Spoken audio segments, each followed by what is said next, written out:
So many buttons to click. Right, present with everyone. Okay, so we should be up and running now. So it's my very great pleasure to introduce Heba, who is very close to finishing her PhD on Ptolemaic Egypt. But is going to talk to us today about her other project that she works on, where we really challenge how archaeologists, both in Egypt and in the West, really engage or not with their local populations. So tying in quite nicely with some of the issues that Laurence raised. So over to you, Heba. Thank you. You don't mind if I talk standing up? I wouldn't be able to give the lecture sitting down, I'm sorry. So I will just stand up.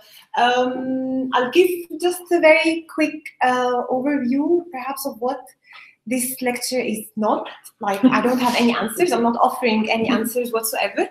And I'm not really voicing someone because the voices are already there. All what I'm trying to do is just to amplify or bring them up where they are usually being hidden or silenced, or people are not maybe aware of, but the people, the local communities, whether in Egypt or elsewhere in the Middle East, they are quite vocal and they are expressing their views nearly on a daily basis. It's just that people perhaps are not listening or choosing not to listen, or I don't know, it's lack of knowledge of Arabic. I'm not really sure, but it's just few of the aspects that I'm trying to bring up. And it's mainly also not only aspects I'm wishing to bring up, but some of the frustrations I have with the field as an archaeologist, but also as an Egyptian archaeologist, which I think is distinctive.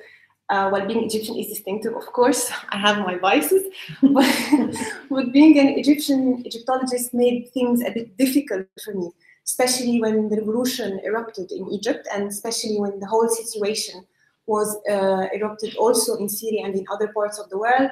I was finding discussions of destruction quite disturbing. For example, when the revolution in Egypt erupted in 25th of January 2011, when there were talks of looting of the Egyptian Museum. And despite being someone who perhaps spent all my undergrads going every day to the Egyptian Museum in Cairo, and it doesn't mean so much to me, and me being an Egyptologist, but the fact that my family lives quite close to the Egyptian Museum in Cairo, and how everyone was focusing so much like someone needs to go and save the museum, and there has been very less talk about what about the people. And I don't think that this is a question that we should be asking.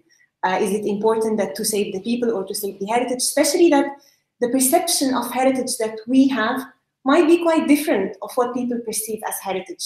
And this comes from a variety of reasons. And one main reason is that no one really asked them. How do they perceive heritage? What do they think of heritage? I believe, personally, and I'm not making claims for anyone. Again, I'm just voicing myself and trying to amplify few of the voices I've seen online, that the archaeology of the Middle East, particularly of Egypt, let's say, is done totally without Egypt, without the Egyptians. And I'm talking about the Egyptians in the sense of the multi-vocality of Egypt. I'm not talking about only the local archaeologists. It's done without Egypt. It's not for Egypt either. And whatever we're bringing up, whatever knowledge that we are producing, it's not relevant to Egypt at all. And I'm talking about Egypt as the people, the communities, the Egyptians who live today on Egypt. So I started with this image, and I'll come back to it later. When thinking of Egypt, perhaps the first thing that would come to anyone's mind is the pyramid, the very iconic image of Egypt. When anyone asks me where you're from, I say Egypt. Oh, you've been to the pyramids, you've seen the pyramids. So this is what Egypt is for the majority of the world. And usually something that, well, I find a lot of things disturbing, not only in archaeology, but in life in general. But perhaps also when walking around museum galleries, and whenever there is an attempt to contextualize Egypt or to bring it more closer to the visitor, there would be one very iconic image of a totally empty landscape where there is just no one. It's an image that is frozen not only in time, but also in place. An image that I think could be quite deceiving of how the pyramids look today, if you go and visit them, but it's also deceiving of how the pyramids did look in the past too. So I'm not really sure what context that we are trying to bring.